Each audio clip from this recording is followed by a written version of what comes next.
Friends subscribe कीजिए guide of math channel को और बेल आइकन को प्रेस कीजिए ताकि आपको लेटेस्ट वीडियो का नोटिफिकेशन मिलता रहे। Hello friends.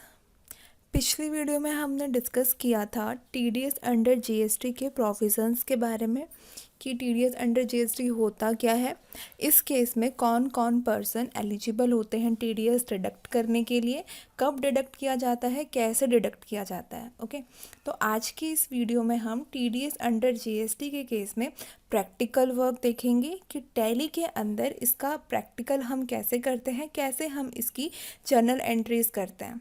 ओके, तो यहाँ पर हम जो केस देखेंगे वो हम देखेंगे डिडक्टर की बुक में। तो यहाँ पर हमने एक कंपनी क्रिएट कर ली है टीडीएस अंडर जीएसटी। अब यहाँ पे मान लीजिए ये जो कंपनी है ये डिडक्टर है, मतलब उन 4 पर्सनस में से है जो हमने पिछली वीडियो में डिस्कस किए थे, government department, local authority, government agencies और नोटिफाइड पर्सनस। ओके, तो अब हमें यहाँ पर इसकी बुक में एंट्री करनी है, ये है डिडक्टर। ओके, तो यहाँ पर इसके लिए जितने भी पहले से क्रिएट करके रखे हुए हैं। ओके, तो अब हम यहाँ पर डायरेक्ट जो है एंट्रीज़ करना स्टार्ट करते हैं। तो यहाँ पर हम वाउचर में जाते हैं और सबसे पहले हम एंट्री करते हैं। तो एंट्री सबसे पहले हमें किस चीज़ की करनी है, ये हम जो है गुड्स या सर्विसेज कहीं से परचेज़ करेंगे सबसे पहले। तो हमें सबसे पहले F9 करके परचेज़ की एंट्री करनी है। ओके, F2 करके यहाँ से आप डेट चेंज कर सकते हैं यहाँ पे मान लीजिए। और सबसे पहले आपको जो एंट्री करनी है वो अकाउंटिंग इनवॉइस में करनी है। यहाँ पे आपको पर्टिकुलर शो होना चाहिए।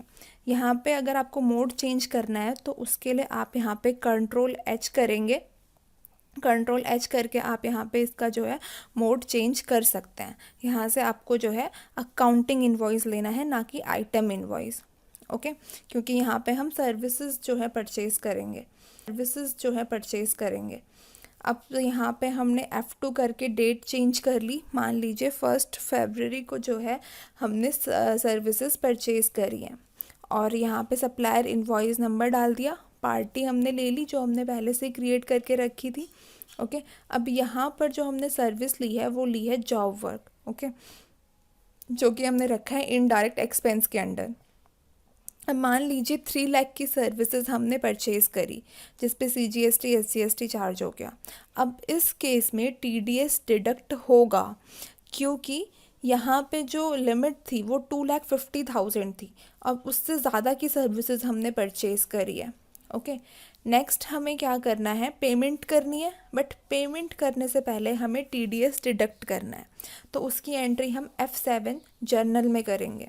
ओके, तो हमें सबसे पहले जो पार्टी थी उसके लेजर को उतने से कम करना है, तो हम डेबिट कर देंगे। अब TDS डिडक्ट किस अमाउंट पे होगा ये भी हमने पिछली वीडियो में डिस्कस किया था। जो TDS हम डिडक्ट करते हैं वो हम टैक्सेबल वैल्यू पे करते हैं, मतलब जो CGST SGST चार्ज करने से पहले की जो वैल्यू थी जो कि थी 3 लाख, और मैक्सिमम TDS का रेट हमने देखा था जो कि था 2%।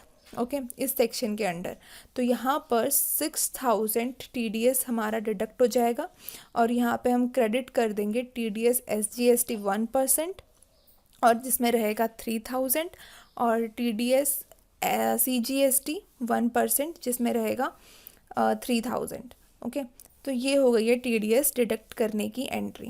अब जिस दिन 1 फरवरी को TDS डिडक्ट किया तो इसके 5 दिन के अंदर अंदर जो ये कंपनी है ये डिडक्टी को TDS सर्टिफिकेट देगी।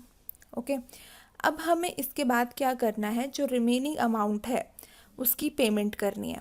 तो मिस्टर B को हमने डेबिट कर दिया। अब रिमेनिंग जो बैलेंस है TDS डिडक्ट करने के बाद वो है 3,48,000 और हमने इस अमाउंट की पेमेंट कर दी कैश में। ओके, तो ये हमने पेमेंट कर दी। अब हमें लास्ट एंट्री क्या करनी है, जो हमने TDS डिडक्ट किया है उसको हमें गवर्नमेंट को पे करना है। ओके, अब उसकी भी ड्यू डेट है। जैसे आपने जिस दिन TDS डिडक्ट किया उस मंथ के एंड के बाद आपको 10 दिन के अंदर अंदर TDS डिडक्ट करना होगा। जैसे फरवरी में किया तो फरवरी के एंड 28 के बाद आपको 10 मार्च तक जो है उसकी पेमेंट करनी होगी। ओके, बट यहाँ पे ये डेट लेगा नहीं क्योंकि ये एजुकेशनल वर्जन है। तो हम मान लीजिए यहाँ पे 31 मार्च डाल देते हैं।